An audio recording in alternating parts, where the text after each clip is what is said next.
Halo teman-teman, selamat datang di video pembelajaran tentang mitigasi gempa bumi dan permasalahan sosial yang ditimbulkan. Di video ini, kita akan belajar mengenai gempa bumi dari sudut pandang sains dan bagaimana kita menyiapkan diri ketika menghadapi bencana tersebut. Dengan tujuan pembelajaran sebagai berikut, siswa dapat menjelaskan penyebab-penyebab terjadinya gempa bumi. Siswa dapat mengelompokkan jenis gempa bumi yang sering terjadi di Indonesia. Siswa dapat menjelaskan mitigasi bencana gempa bumi. Siswa dapat mendesain upaya preventif bencana gempa bumi dalam kehidupan sehari-hari. Siswa dapat menyelesaikan permasalahan kuantitatif yang berkaitan dengan gelombang. Dan siswa dapat mengkomunikasikan hasil penyelidikan terkait penyebab-penyebab gempa bumi, jenis-jenis gempa bumi, dan bagaimana cara untuk menghadapi peristiwa gempa bumi. Gempa bumi adalah ancaman nyata di Indonesia. Di beberapa wilayah, sering kali mengalami bencana ini dan menimbulkan permasalahan besar bagi negara. Indonesia sendiri diterpa sekitar 10.000 gempa bumi tiap tahunnya. Hal ini setara dengan 27 kali gempa setiap harinya. Mengapa hal ini bisa terjadi? Hal ini dapat terjadi karena Indonesia merupakan salah satu negara dengan aktivitas kegempaan paling aktif di dunia. Posisi geografis Indonesia terletak di tengah-tengah daerah cincin api Pasifik, di mana terdapat jalur gempa bumi sabuk alpide yang berada di pertemuan beberapa lempengan tektonik dan juga terdapat banyak gunung api aktif. Dan bukan cuma itu, sejak zaman kuno, gempa bumi telah melanda Indonesia dengan kekuatan yang sangat mematikan. Indonesia pernah mengalami gempa bumi terbesar ketiga di dunia yang sampai menyebabkan tsunami dengan ketinggian hampir setinggi gedung 10 lantai yang efeknya terasa di mana-mana.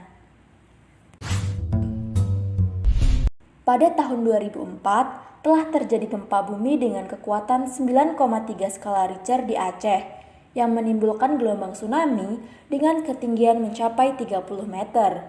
Dari Aceh, gelombang memantul ke 12 pantai di pesisir Samudra Hindia. Tidak hanya berdampak di Indonesia, tetapi juga di sejumlah negara yaitu Thailand, Sri Lanka, India, Maladewa, Myanmar, Malaysia, Somalia, Tanzania, Bangladesh, dan Kenya. Berdasarkan data PBB, akibat peristiwa gempa dan tsunami ini diperkirakan menewaskan sejumlah 230.000 korban jiwa. Sangat mengerikan bukan? Kita pasti juga pernah merasakan gempa bumi, di mana kita tiba-tiba merasakan getaran atau merasa seolah-olah digoyang dan melihat benda di sekitar tiba-tiba bergerak. Sungguh bikin panik dan spot jantung ya. Jadi sebenarnya apa sih gempa bumi itu? Sebenarnya gempa bumi adalah getaran atau guncangan yang terjadi di permukaan bumi akibat peristiwa pelepasan energi di dalam bumi secara tiba-tiba yang ditandai dengan patahnya lapisan batuan pada kerak bumi. Energi yang dihasilkan akan dipancarkan ke segala arah berupa gelombang seismik, sehingga efeknya dapat dirasakan sampai ke permukaan bumi. Titik di mana energi pertama kali dilepaskan disebut dengan hipocentrum. Gempa bumi dapat diukur dengan menggunakan alat seismometer. Besar kecilnya kekuatan gempa bumi dinyatakan dengan momen magnitudo. Momen magnitudo merupakan ukuran kekuatan gempa bumi yang menggambarkan besarnya energi seismik yang dipancarkan oleh sumber gempa. Artinya, semakin besar gempa, maka semakin tinggi pula angka momen magnitudonya. Berbicara tentang gempa bumi, tahukah teman-teman hubungan antara peristiwa gempa bumi dengan sains dan fisika? Gempa bumi adalah salah satu contoh peristiwa getaran, di mana getaran itu sendiri adalah gerak bolak-balik suatu benda dalam selang waktu tertentu melalui titik setimbang. Benda dikatakan bergetar dalam satu getaran penuh jika bergerak dari titik awal dan kembali lagi ke titik awal. Contoh paling sederhana adalah getaran pada bandul. Satu kali getaran penuh adalah saat benda bergerak dari titik A ke B, ke C, ke B, dan kembali ke titik A. atau dari titik C ke B, ke A, ke B, dan kembali ke titik C. Simpangan terjauh disebut dengan amplitudo. Amplitudo pada getaran bandul adalah jarak BC atau jarak BA. Titik B merupakan titik setimbang. Jarak dari titik B pada selang waktu tertentu disebut simpangan.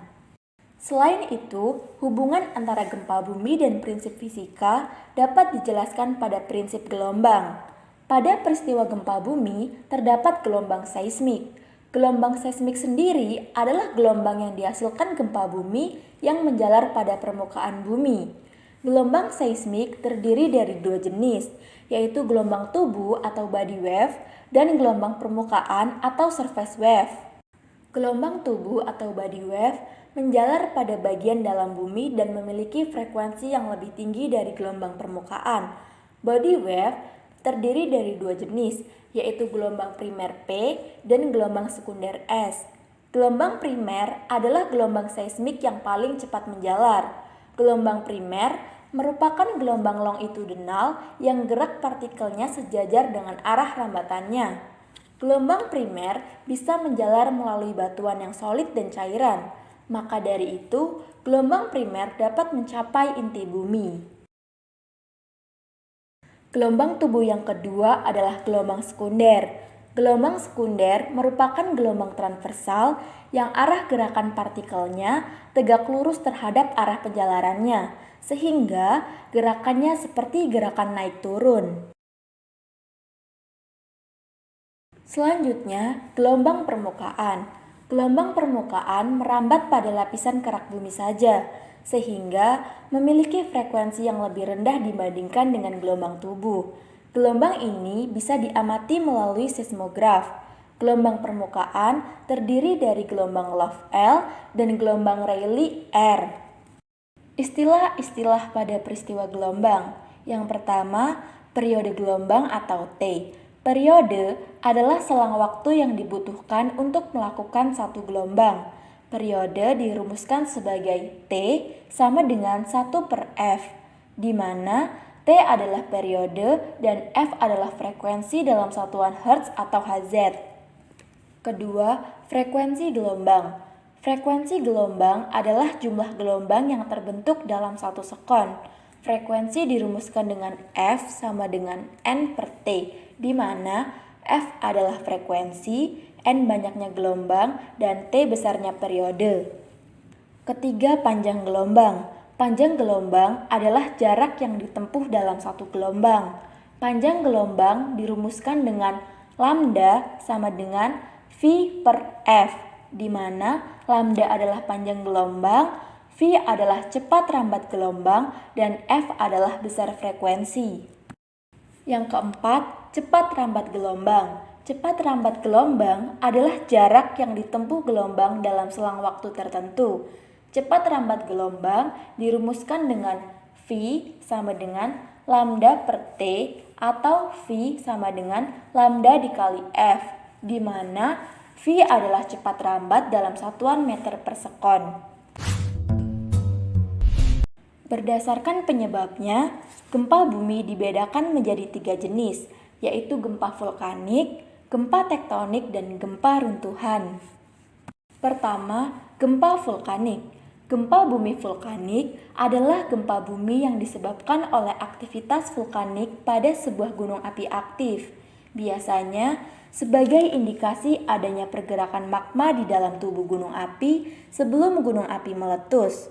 Apabila keaktifannya semakin tinggi, maka akan menyebabkan timbulnya ledakan yang akan menimbulkan gempa bumi. Gempa bumi tersebut hanya terasa di sekitar gunung api yang meledak. Kedua, gempa tektonik. Gempa tektonik disebabkan karena adanya aktivitas bergeser atau bergeraknya lempeng tektonik secara mendadak yang mengakibatkan gempa bumi. Terdapat 3 jenis pergerakan lempeng, yaitu gerak lempeng saling mendekat atau konvergen, gerak lempeng saling menjauh atau divergen, dan gerak lempeng saling berpapasan atau transform. Yang ketiga, gempa runtuhan. Gempa runtuhan adalah gempa bumi yang disebabkan oleh tanah longsor, gua-gua yang runtuh, dan sejenisnya. Gempa bumi ini biasanya terjadi pada daerah kapur maupun pada daerah pertambangan. Gempa bumi ini jarang terjadi dan bersifat lokal. Berdasarkan kedalamannya, gempa bumi dibagi menjadi 3 jenis. Pertama, gempa bumi dalam. Gempa bumi dalam adalah gempa bumi yang hiposentrumnya atau pusat gempa berada lebih dari 300 km di bawah permukaan bumi atau di dalam kerak bumi. Gempa bumi dalam pada umumnya tidak terlalu berbahaya. Kedua, gempa bumi menengah. Gempa bumi menengah adalah gempa bumi yang hiposentrumnya berada antara 60 km sampai 300 km di bawah permukaan bumi. Gempa bumi menengah pada umumnya menimbulkan kerusakan ringan dan getarannya lebih terasa. Ketiga, gempa bumi dangkal. Gempa bumi dangkal adalah gempa bumi yang hiposentrumnya berada kurang dari 60 km dari permukaan bumi. Gempa bumi ini biasanya menimbulkan kerusakan yang besar. Sekarang kita akan beralih ke bagian kedua video, di mana kita akan membahas tentang permasalahan sosial dan dampak yang ditimbulkan oleh gempa bumi. Berikut ini adalah beberapa isu sosial yang ditimbulkan dari peristiwa gempa bumi. Pertama, pengungsian dan penyandang disabilitas. Saat gempa bumi terjadi, dapat menyebabkan rumah-rumah runtuh dan hancur, serta daerah-daerah tertentu menjadi tidak aman untuk dihuni. Hal ini dapat memaksa orang-orang untuk mengungsi dan tinggal di tempat penampungan yang seringkali tidak ideal. Orang-orang dengan disabilitas bisa menghadapi tantangan tambahan karena mereka memerlukan perangkat khusus seperti kursi roda atau mungkin memerlukan akses ke fasilitas kesehatan tertentu. Kedua, kesehatan mental. Gempa bumi bisa menjadi pengalaman yang sangat traumatis. Orang-orang yang selamat dari gempa bumi bisa mengalami stres pasca trauma atau gangguan kesehatan mental lainnya. Mereka mungkin memiliki gangguan kesulitan tidur, perubahan suasana hati, atau bisa menjadi sangat cemas. Ketiga, pendidikan. Gempa bumi dapat merusak atau menghancurkan bangunan sekolah yang membuat anak-anak tidak bisa bersekolah lagi. Kehilangan akses ke pendidikan bisa menyebabkan dampak jangka panjang pada masa depan anak-anak korban bencana gempa tersebut. Keempat, perekonomian. Kerusakan yang disebabkan oleh gempa bumi bisa merusak perekonomian suatu daerah, seperti toko-toko dan bisnis dapat hancur yang menyebabkan kehilangan pekerjaan. Selain itu, kerusakan infrastruktur seperti jalan dan jembatan juga bisa mempengaruhi transportasi dan perdagangan. Untuk menghadapi hal ini dan mengurangi dampak yang ditimbulkan akibat gempa bumi, apa yang harus kita lakukan? Dengan pengetahuan dan kesiapsiagaan, kita bisa mengurangi resiko dan mendukung upaya pemulihan pasca gempa bumi melalui kegiatan mitigasi. Mitigasi adalah serangkaian upaya yang dilakukan untuk mengurangi risiko, dampak buruk, atau hal lain yang tidak diinginkan akibat dari suatu peristiwa yang umumnya adalah bencana. Mitigasi bencana dibagi menjadi 3 bagian, yaitu sebelum gempa bumi, saat gempa bumi, dan setelah gempa bumi. Mitigasi sebelum gempa bumi. Kenali situasi rumah, sekolah, kantor, apakah berada di tempat yang sering mengalami gempa, pesisir pantai, atau berada dekat dengan dataran tinggi seperti bukit. Bangun rumah atau bangunan yang kuat dengan mengacu pada peraturan bangunan tahan gempa. Pastikan struktur di mana bangunan berdiri tahan terhadap gempa. Jangan membangun bangunan di atas tebing atau di atas tanah timbunan yang tingkat kepadatannya tidak sesuai dengan gaya dukung tanah terhadap bangunan di atasnya. Letakkan benda besar atau berat di rak bagian bawah atau di lantai. Atur perabotan seperti kabinet, jam dinding, dan barang lainnya menempel di dinding agar tidak roboh saat terjadi gempa. Periksa dan perbaiki jika terdapat dinding atau atap yang rusak ataupun retak. Pastikan gas dan instalasi listrik aman. Catat nomor telepon keluarga dan nomor telepon lain saat keadaan darurat, seperti rumah sakit, polisi, dan pemadam kebakaran. Menyiapkan tas siaga bencana dan letakkan di tempat yang aman dan mudah dijangkau. Jika kita sedang berada di dalam gedung atau bangunan, kenali tempat yang aman jika terjadi gempa bumi, seperti kolong meja, pilar, atau kolong furnitur lainnya. Perhatikan rambu keselamatan gedung, seperti jalur evakuasi, titik kumpul, pintu darurat, dan letak tangga darurat saat memasuki gedung. Mitigasi saat terjadi gempa bumi. Jika kita berada di dalam bangunan atau gedung, berusaha untuk tidak panik dan segera melindungi kepala dengan benda yang ada, seperti dengan kedua tangan, dengan buku tebal, atau dengan helm. Jika kondisi tidak memungkinkan untuk keluar dari gedung, segera berlindung dengan merunduk, lindungi kepala, dan berpegang pada kaki meja atau furnitur lain yang kuat. Jauhi jendela, pintu, atau benda lain yang terbuat dari kaca. Jika kita sedang berada di luar bangunan atau gedung, jangan panik. Segera lindungi kepala dengan benda yang ada, seperti helm atau kedua tangan. Hindari bangunan, tiang listrik atau telepon, tiang papan reklame, dan jembatan. Mitigasi setelah gempa bumi. Jika kita berada di dalam bangunan atau gedung, usahakan tetap tenang, tetapi selalu waspada. Jika goncangan sudah mereda, tetap lindungi kepala. Segera keluar dari gedung dengan mengikuti arah jalur evakuasi.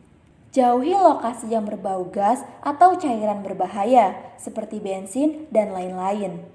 Jika di titik kumpul terjadi gempa bumi susulan, segera merunduk dan lindungi kepala. Segera telepon atau minta bantuan pada pihak berwenang apabila ada yang terluka parah.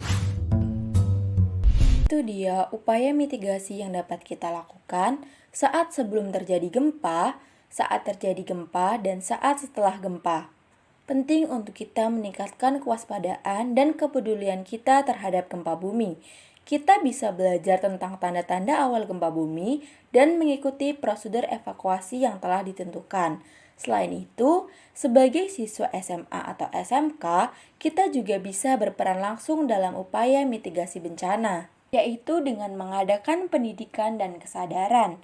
Kita bisa membantu masyarakat memahami bagaimana merespon saat gempa bumi terjadi, yaitu dengan mengadakan sosialisasi mengenai informasi tentang langkah-langkah keselamatan saat gempa bumi atau pelatihan pertolongan pertama.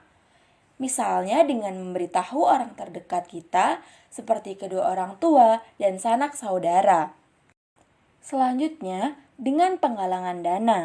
Kita bisa mengorganisir penggalangan dana di sekolah atau organisasi yang kita ikuti. Uang yang terkumpul bisa digunakan untuk membantu korban gempa bumi, misalnya untuk membangun kembali rumah atau sekolah. Selain penggalangan dana, kita juga bisa mengumpulkan barang-barang pokok seperti makanan kaleng, air minum, pakaian, dan perlengkapan mandi untuk dikirimkan ke daerah yang terkena gempa. Itu semua adalah salah satu contoh solusi yang dapat kita lakukan sebagai seorang pelajar dalam upaya mitigasi bencana. Dalam upaya mitigasi, salah satu kunci keberhasilan mitigasi adalah kemampuan komunikasi yang baik, kemampuan berbicara dengan teman sebaya, keluarga, dan organisasi mengenai rencana tindakan saat gempa bumi terjadi penting untuk dimiliki. Oleh karena itu, untuk melatih kemampuan komunikasi yang baik, diskusikan dan kerjakan LKPD yang telah disediakan. Dengan memiliki pemahaman dan kemampuan komunikasi yang baik, kita dapat menjadi agen perubahan dalam upaya mitigasi gempa bumi. Terima kasih telah menyimak video pembelajaran ini. Semoga pengetahuan tentang gempa bumi dan permasalahan sosial yang ditimbulkan dapat meningkatkan kewaspadaan dan kepedulian kita terhadap peristiwa gempa bumi. Mari kita bekerja sama untuk menciptakan masyarakat yang lebih tangguh dan siap menghadapi gempa bumi.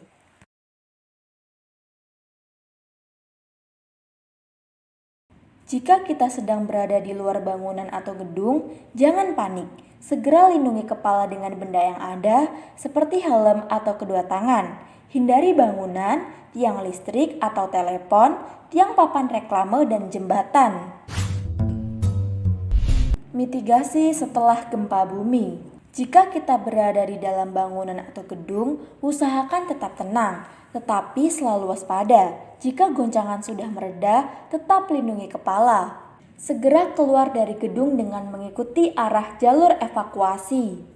Jauhi lokasi yang berbau gas atau cairan berbahaya, seperti bensin dan lain-lain. Jika di titik kumpul terjadi gempa bumi susulan, segera merunduk dan lindungi kepala. Segera telepon atau minta bantuan pada pihak berwenang apabila ada yang terluka parah. Itu dia upaya mitigasi yang dapat kita lakukan saat sebelum terjadi gempa, saat terjadi gempa, dan saat setelah gempa. Penting untuk kita meningkatkan kewaspadaan dan kepedulian kita terhadap gempa bumi.